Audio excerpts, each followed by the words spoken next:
HUF। आप जानते हैं HUF क्या होता है? Hindu undivided what? Family. And what? आज हम हिंदू अनडिवाइडेड फैमिली बिजनेस की बात करेंगे। HUF business. चल शुरू करते हैं। HUF is an entity formed automatically by members of the common ancestry, including wives and what? Daughters। भाई पूरी फैमिली जब एक साथ मिलकर बिजनेस करती है, सारे फैमिली वाले एक साथ मिलकर जब बिजनेस करते हैं, तो ऐसे बिजनेस को क्या कहते हैं? HUF business. HUF what? Business. आगे कहते हैं HUF cannot be formed by a group of people who do not constitute family। ये बहुत इंपॉर्टेंट क्वेश्चन है, और other I would say this way, तो आई रिपीट दिस वे, ये बहुत इंपॉर्टेंट स्टेटमेंट है बच्चा लोग। जो फैमिली का नहीं है वो HUF में नहीं है, तो वो HUF के बिजनेस में भी नहीं है। यो मतलब फिर से रीड करो, HUF can not be form. HUF what? Can not be form. ध्यान से, सिंपल। फिर से एक बार, yes, HUF by default cannot be formed क्या? by a group of people who do not constitute family। मतलब फैमिली बाय डिफॉल्ट जो क्या हमारी फैमिली के है, हमारे रिलेशन में है, then what? वो लोग कौन है? वो लोग कौन है? HUF में इंक्लूडेड होते हैं, बाकी कोई नहीं, बाकी कोई नहीं। आगे, as such a joint Hindu family in India in fact by default is HUF। अपने देश में हम जिन्हें जॉइंट फैमिली कहते हैं ना बच्चे लोग, वंस अपॉन अ टाइम एक क्या इंडियन ट्रेडिशन हुआ करती थी कि सब मिल के साथ में रहते थे, तो प्यार भी करते थे, झगड़े भी करते थे, लेकिन घर तोड़ के नहीं जाते थे। ये क्या था? एक क्या कल्चर था अपना, अपने क्या भारत का, हिंदुस्तान का कल्चर था। इस कल्चर में जो भी साथ में रहते थे, by default they are known as what? Joint family. हाँ, by default they are known as what? Joint what? Hindu family. आगे देखो, कहते हैं a business that is HUF enjoys a separate entity status under Income Tax Act। अब ये slide बहुत important है आप लोगों के लिए, क्योंकि इंस्टीट्यूट इसके ऊपर एक बहुत ही क्या ब्यूटीफुल क्वेश्चन कॉन्सेप्ट बेस्ड पूछ सकते हैं। यो ध्यान से देखिए, HUF enjoys a separate entity status under Income Tax Act। under Income Tax Act हम सब कुछ रीड कर रहे हैं, देखो। The Income Tax Act considers HUF as a separate entity if the joint family wishes to register itself as such for reporting income। reporting what? income। अगर हम क्या आगे चले जाए और इसको थोड़ा रिमूव कर दे, तो ध्यान से देखिए, अब ध्यान से देखिए, 1 मिनट बाद चलो, यप्पा। हाँ, हमारा सवाल ध्यान से सुनिए, एकदम दिमाग की खिड़की विद ऑल ड्यू रिस्पेक्ट खोल दीजिए।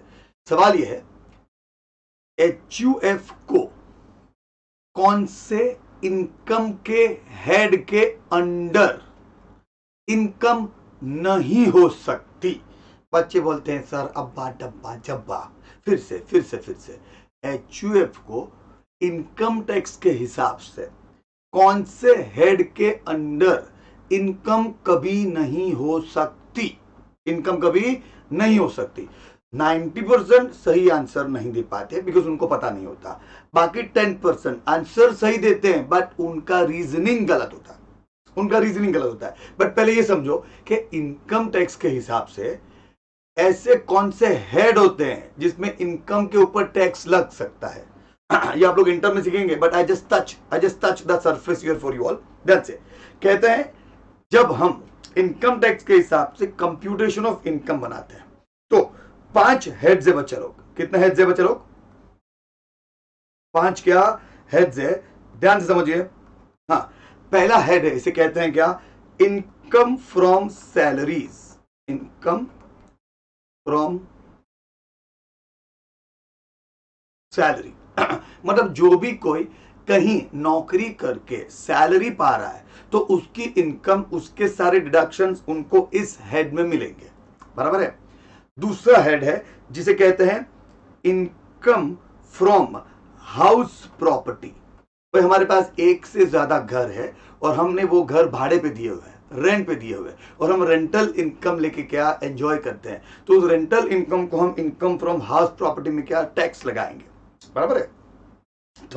थर्ड है income from business and profession, business and what, profession. Simple. तो भाई जब हम बिजनेस करते हैं, कोई प्रोफेशन करते हैं, तो उससे जो प्रॉफिट या लॉस होगा वो यहां टैक्सेबल होगा। चौथा इनकम क्या है? Income from capital gain. Income from what? Capital what gain. भाई ये बाकी के जो क्या कैपिटल, भाई हमारे पास कोई एक असेट है, वो असेट हमने बेच दी और उससे प्रॉफिट हुआ, तो उसके ऊपर टैक्स यहां लगेगा। क्या लगेगा? एंड ये चार में जो क्या इनकम टैक्स नहीं लगता, इनकम के ऊपर टैक्स नहीं लगता, वो लास्ट रखता है, लास्ट हेड। इसे कहते हैं क्या? Income from other sources. Other sources, बराबर है, अदर सोर्सेस। सिंपल। अब हम वापस हमारा सवाल रिपीट करते हैं बच्चे लोग। Under which head of income HUF cannot earn income, cannot earn income? Simple. Believe me, बच्चे कंफ्यूज होते हैं और जो आंसर देते हैं उनके जहन में ये ख्याल आता है, सर इनकम फ्रॉम सैलरीज। क्यों? क्यों भाई? हम जिस बिजनेस में एज अ ओनर है तो उसमें हमको सैलरी नहीं मिलेगी ना। हाँ, ये सोच गलत है। हाँ, आंसर सही है बट रीजन गलत। कहते हैं HUF को क्या से? इनकम फ्रॉम हाउस प्रॉपर्टी हो सकता है, इनकम फ्रॉम बिजनेस हो सकता है, इनकम फ्रॉम कैपिटल गेन और अदर सोर्स भी हो सकता है। हाँ, ये अदर सोर्स मतलब समझो हमने बैंक में फिक्स डिपॉजिट की और उस फिक्स डिपॉजिट के ऊपर हमें इंटरेस्ट मिल रहा है, तो अदर सोर्स में जाएगा। यो बराबर है। तो HUF को ये चारों हेड में इनकम हो सकती है, एक ही हेड में इनकम नहीं हो सकती, एंड वो है इनकम फ्रॉम सैलरीज। और उसका राइट रीजन क्या है? पूरी की पूरी HUF कहीं नौकरी नहीं कर सकती, समझो। तो जो नौकरी नहीं कर सकता उसको सैलरी की इनकम नहीं मिलेगी, और सैलरी की इनकम नहीं मिलेगी तो इनकम फ्रॉम सैलरी में टैक्सेबल कैसे होगा? यो बात समझ में आ रही है? हाँ, तो अगर कोई पूछता है कि HUF की इनकम कौन से इनकम टैक्स के हेड में टैक्सेबल नहीं हो सकती, तो हम क्या बोलेंगे? Income from the head salaries. क्यों? क्योंकि HUF को हम नौकरी दे नहीं सकते, क्योंकि HUF क्या है? Collection of the family members. Individual person को नौकरी देते हो ना, बराबर है? एक पूरी फैमिली को एक साथ नौकरी देते हो? नो। इसीलिए क्या सैलरी के हेड में इनकी इनकम नहीं हो सकती। ध्यान से आप चाहे तो ये लिख सकते हैं, मैं चलो you pause it in what you can write the whole part, write the whole what part. चल आगे बढ़ते हैं, चल आगे आगे आगे आगे। पहले बच्चे लोग मैं इस चीज को जरा मिटा दूं, यहां से डिच के आऊं एंड यहाँ आ जाए, and one more thing, so money and और पेन ले लिया। अब वापस से The Income Tax Act considers HUF as a separate entity if the joint family wishes to register itself as such for reporting income under the following heads. Profits from business and profession हो सकता है, income from house property हमने decide किया हो सकता है, income from capital gain and income from what other sources. तो salary के अंदर, हेड के अंदर HUF की इनकम नहीं हो सकती, बराबर है? Since under Income Tax Act, HUF is a separate entity from joint family that comprises it. मतलब HUF की एंटिटी अलग है इनकम टैक्स के पॉइंट ऑफ व्यू से, बराबर है? ध्यान से, मतलब मैं ऐसे समझाता हूं, Tejas Bhatt separate individual and Tejas Bhatt and HUF separate word, क्या सेपरेट, क्या ध्यान से, क्या एंटिटी। तो इनकम टैक्स के हिसाब से हम दो अलग है, तो मेरी फैमिली अलग है और मैं एक इंडिविजुअल अलग हूं, बराबर है? इसीलिए ध्यान से, इनकम फ्रॉम सैलरी में क्या कभी सैलरी इनकम नहीं हो सकती? HUF को सैलरी इनकम नहीं हो सकती, क्योंकि आप मुझे नौकरी दे सकते हो इंडिविजुअली, मेरी फर्म को, मेरी HUF को, मेरी फैमिली को क्या एक साथ नौकरी नहीं दे सकते। This is the right reason बच्चा लोग, this is the right what reason है। चलिए अब आगे बढ़ते हैं। ये आपके मॉड्यूल में बहुत अच्छी तरह से एक्सप्लेन किया था, तो हमें लगा कि आप लोगों के साथ एक बार डिस्कस होना चाहिए, तो यहाँ पे ऐड कर दिया है हमने। देखिए, the meaning becomes clearer with reference to the prevalence of joint family system in India. Family is formed by marriage, then let's call it as what first generation. Marriage in most of the societies is a means to create what? Children. Thus, there is a second generation comprising what sibling. तो first generation था, second generation हुआ after marriage. The fourth part, these siblings grow up, get married and what have children. Now there is a third generation, a consortium. Consortium ये 6th chapter में करेंगे. हाँ, आप important words की meaning भी लिख सकते हैं साइड में. Consortium means group. Consortium means what? Group. तो लिखिए आप वहां पे कंसोर्टियम मींस ग्रुप. फिर से रीड करो statement. These siblings grow up, get married and have children. Now there is a third generation, a consortium of what? Group of what? Cousins in the paternal lineage. Paternal मतलब पापा के तरफ से lineage. Thus there is a grandfather, father and what? Grandchildren. Grand what? Children. Now these three successive generations of an undivided family are known as what? HUF. ये 3 generation को हम HUF क्या कहते हैं. जरूरी नहीं है कि 3 जनरेशन हो बच्चा लोग. हाँ, ध्यान से, ऐसा जरूरी नहीं. पर देन वो सब साथ में रहते हैं तो क्या वो क्या है? हिंदू अनडिवाइडेड फैमिली है, जॉइंट फैमिली है. सेकेंडली, सबसे इंपॉर्टेंट, दो the word Hindu is what? Obvious, conspicuous. ध्यान से, the definition of HUF includes what? Buddhist also, Jain also, Parsis also and what? Sikh also. By default जो हिंदुइज्म फॉलो करता है वो क्या है? वो क्या है? HUF क्या फॉलो कर सकता है एज वेल. ध्यान से. थर्डली, अब ये important, for the purposes of understanding HUF's feature as a business entity, another important relevant law is Hindu succession act 1956. बच्चे लोग, आप लोग डिफरेंट एक्ट्स के अलग अलग लिस्ट बना सकते हो तो याद रखने में आसानी हो कि भाई पूरे बिजनेस में हम कौन कौन से एक्ट्स याद रख सकते हैं. जैसे क्या पार्टनरशिप एक्ट 1932 है, लिमिटेड लायबिलिटी पार्टनरशिप एक्ट 2009 है, क्या इंडियन कंपनीज एक्ट 2013 है. समझ रहे हैं आप लोग? ऐसे ही एक एक्ट है क्या? The Hindu succession act 1956. चलिए, अब HUF के फीचर्स. ये बहुत आसान है. It is formed by birth. Of course, it is formed by what? Birth. भाई आप इस फैमिली में by birth आए हो तो आप इस फैमिली के मेंबर हो. आप इस फैमिली के क्या हो? मेंबर हो. हाँ, ध्यान से, simple. Anyone who is not member of the family by birth, it is not part of what? By default HUF. By default what? HUF. That's देखिए आगे. Family pool of resources. Business करने के लिए पैसा चाहिए, बाकी सारे रिसोर्सेज चाहिए. ये पैसा और रिसोर्सेज कौन लाएगा? भाई HUF खुद लाएगा ना. सिंपल. जैसे सोल ट्रेडर, हम उसके खुद के बिजनेस में कैपिटल लेके आता है, रिसोर्सेज लेके आता है. ऐसे HUF पूरी फैमिली मिलके क्या? बिजनेस में रिसोर्सेज ले आएगी. That's it. Further, the family members are automatically co-owners by birth. And आप लोग जानते हैं, इन्हें हम कहते हैं को-पार्टनर्स. इन्हें हम क्या कहते हैं? को-पार्टनर्स. आगे, decision making will be quick. इतनी बड़ी फैमिली होती नहीं है. वो जो सास भी कभी बहू थी वो सीरियल दिखाते हैं, उसमें क्या 50-60 लोग फैमिली बन जाते हैं. कोई भी कभी आ जाता है, कभी भी निकल जाता है. ये तो सब क्या सीरियल्स होते हैं. ध्यान से, सिंपल. बट रियल लाइफ में क्या, इतनी बड़ी फैमिली हो भी तो क्या डिसीजन मेकिंग जल्दी होते हैं. क्यों? क्योंकि डिसीजन लेने वाला एक ही बंदा है, उसे कहते हैं head of the family, and that is कर्ता. HUF का डिसीजन कौन लेता है? The head. एंड वो हेड कौन है? कर्ता है. हाँ, ऐसा नहीं कि कर्ता अपनी मनमानी करते हैं. नो. कर्ता फैमिली मेंबर के साथ बैठ के प्रॉब्लम को डिस्कस करते हैं और सारे लोगों के सजेशन समझते हैं, एंड देन फाइनल डिसीजन वो लेते हैं जो सबके लिए सही हो. तो क्या ध्यान से, फटाफट डिसीजन हो जाएगा. Quick decision making. Further, unlimited liability of कर्ता. ये बात तो बहुत सही है. जो डिसीजन लेगा उसकी लायबिलिटी अनलिमिटेड, तो जो डिसीजन नहीं लेगा उसकी लायबिलिटी लिमिटेड. तो ऑटोमेटिकली एक बात क्रिएट हो गई. क्या क्लियर हो गई? को-पार्टनर्स की लायबिलिटी लिमिटेड होती है. आगे देखिए. Again going concern. भाई HUF का बिजनेस कब तक चलेगा? तो logically realistically it should be what? Next 12 months. मतलब क्या? फोरसिएबल व्हाट? फ्यूचर. अगले 12 महीने तक हमारी फैमिली का बिजनेस चलता रहेगा. ध्यान से आगे. ओ बच्चे लोग, आई एम सॉरी, रिपीट हो गया. ध्यान से आगे बढ़ते हैं. देखिए, इन कॉन्ट्रास्ट.